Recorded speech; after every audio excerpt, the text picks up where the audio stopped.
hasil review dari dua jurnal yang telah kami pilih, yaitu untuk jurnal yang pertama ada The Comparison of Islamic Banking Financial Performance in Indonesia, itu ditulis oleh Muhammad Toin.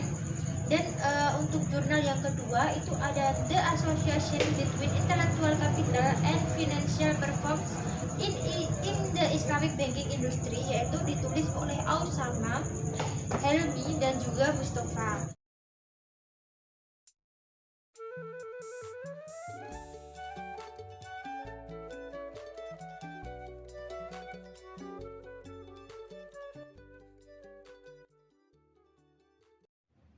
Oke, pada jurnal pertama yang berjudul The Association Between Intellectual Capital and Financial Performance in the Islamic Banking Industry and Analysis of the GCC Bank, yang ditulis oleh A.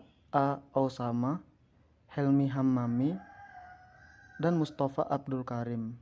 Jurnal ini diterbitkan oleh International Journal of Islamic and Middle Eastern Finance and Management, volume 13, nomor 1 pada tahun 2020, dengan ISSN bernomor 17538394. Dan pada jurnal ini membahas tentang bagaimana modal intelektual capital itu berpengaruh terhadap industri perbankan syariah, terutama di bank yang berada di negara GCC. Tujuan dilakukannya penelitian ini untuk menyelidiki secara empiris pengaruh dari intellectual capital terhadap kinerja keuangan bank syariah yang beroperasi di GGC. GGC sendiri merupakan sebuah kerjasama politik untuk negara-negara Arab yang berada di Teluk Persia seperti Bahrain, Arab Saudi, dan lain sebagainya.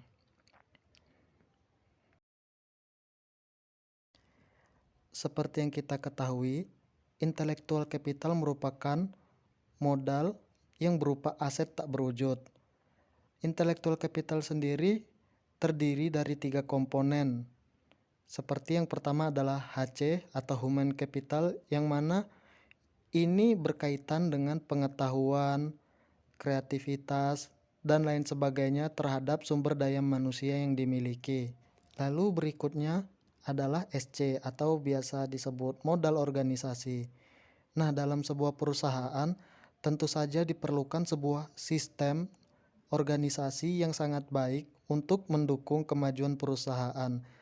Dan itu merupakan salah satu bagian dari intellectual capital yang biasa kita sebut sebagai modal organisasi, yang apabila semakin baik organisasinya, maka akan semakin berpengaruh positif terhadap perkembangan perusahaan. Selanjutnya adalah VA atau modal relasi. Modal relasi ini merupakan suatu bentuk hubungan dari perusahaan baik kepada mitranya ataupun kepada nasabahnya, yang mana dalam modal relasi ini dibutuhkan kepercayaan satu sama lain, dan semakin tinggi modal relasi yang dimiliki oleh sebuah perusahaan, maka akan semakin baik pula perkembangan perusahaan tersebut. Jika kita perhatikan dengan seksama, tentu saja intellectual capital itu memiliki sebuah peranan penting dalam perkembangan perusahaan. Akan tetapi, karena intellectual capital tidak memiliki nominal untuk dinilai, hal ini sering luput dari pengamatan oleh para stakeholder maupun oleh para masyarakat. Dan seperti yang kita ketahui, bahwa mayoritas orang melakukan penilaian terhadap perusahaan itu berdasarkan laporan keuangan dan dinilai menggunakan rasio keuangan. Padahal, intellectual capital yang harusnya sangat penting untuk dijadikan penilaian dan pertimbangan dalam menentukan sebuah kebijakan tidak ada di dalam laporan keuangan. Padahal, di antara modal ataupun aset berwujud yang dimiliki oleh sebuah perusahaan itu memiliki kaitan yang erat dengan intellectual capital. Jika sebuah perusahaan memiliki modal yang sangat besar, tapi intelektual capitalnya rendah, maka perusahaan tersebut tidak akan bisa memaksimalkan laba yang didapatkan atau malah lebih mudah untuk terkena risiko kerugian. Tapi, apabila perusahaan tersebut memiliki intelektual capital yang tinggi, maka laba yang dapat dihasilkan oleh perusahaan tersebut akan dapat lebih efektif serta dapat meminimalisir terjadinya kerugian. Oleh karena itu, para peneliti dan pakar ekonomi tertarik untuk melakukan penelitian terhadap intellectual capital.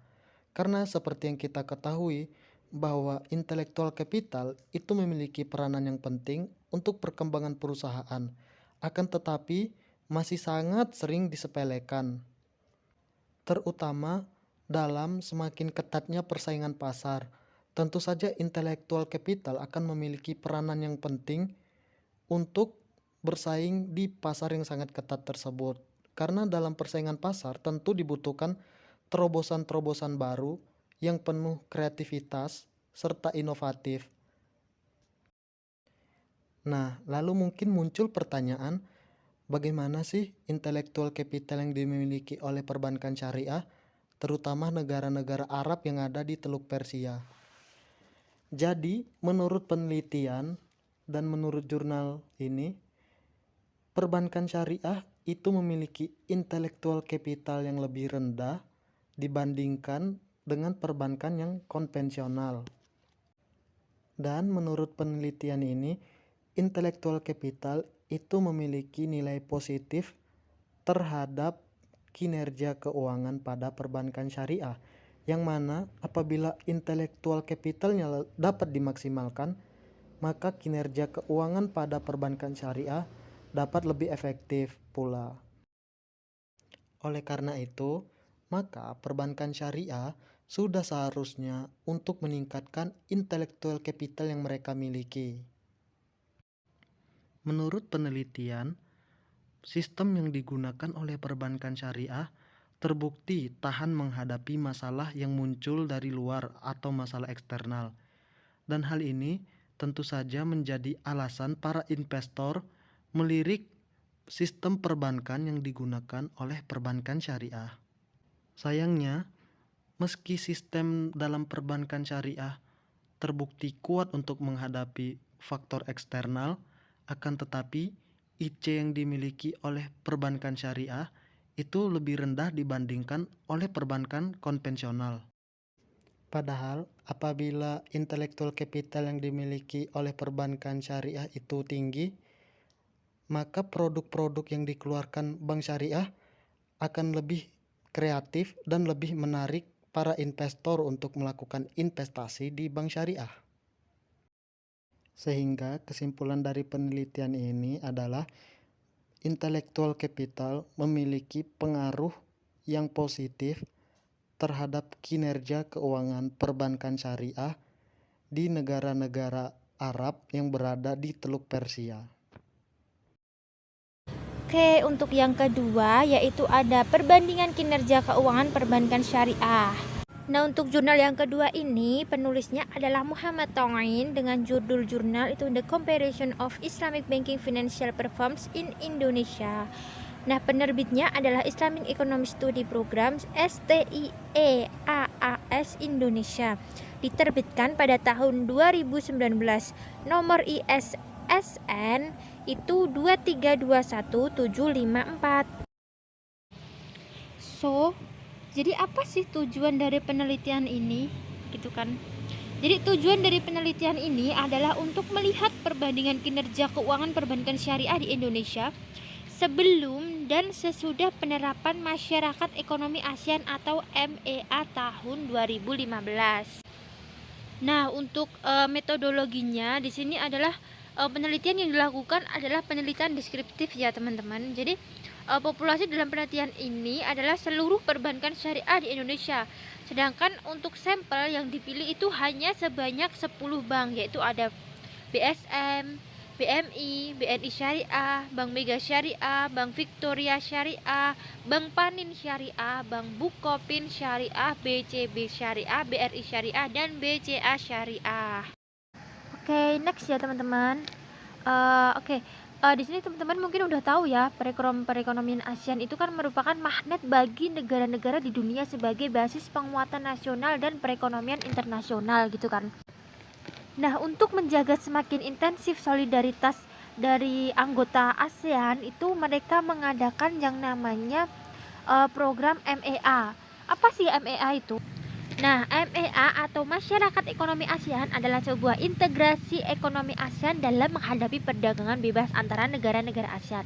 Nah, di mana kerjasama ASEAN ini mengarah pada pembentukan komunitas ekonomi ASEAN sebagai suatu integrasi ekonomi kawasan ASEAN yang stabil, makmur, dan berdaya saing yang tinggi gitu, dengan tujuan untuk mempercepat pertumbuhan ekonomi, kemajuan sosial, dan perkembangan budaya. Begitu ya teman-teman.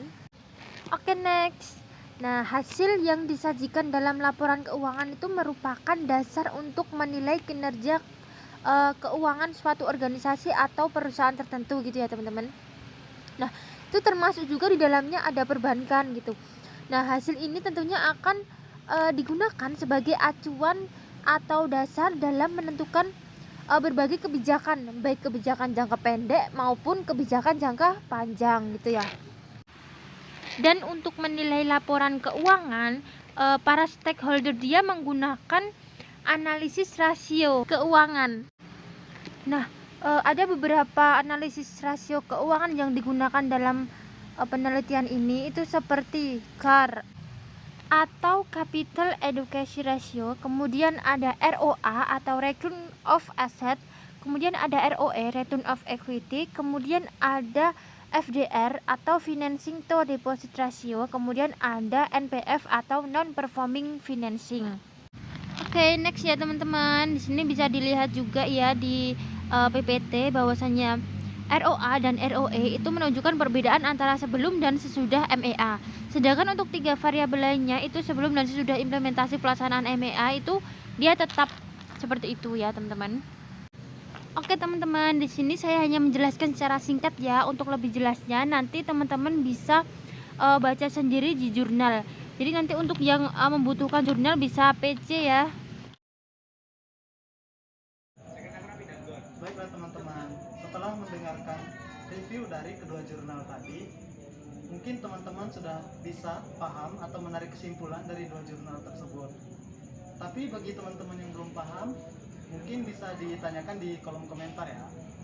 Mungkin itu saja dari kami. Sekian. Maaf jika ada salah. Wassalamualaikum warahmatullahi wabarakatuh.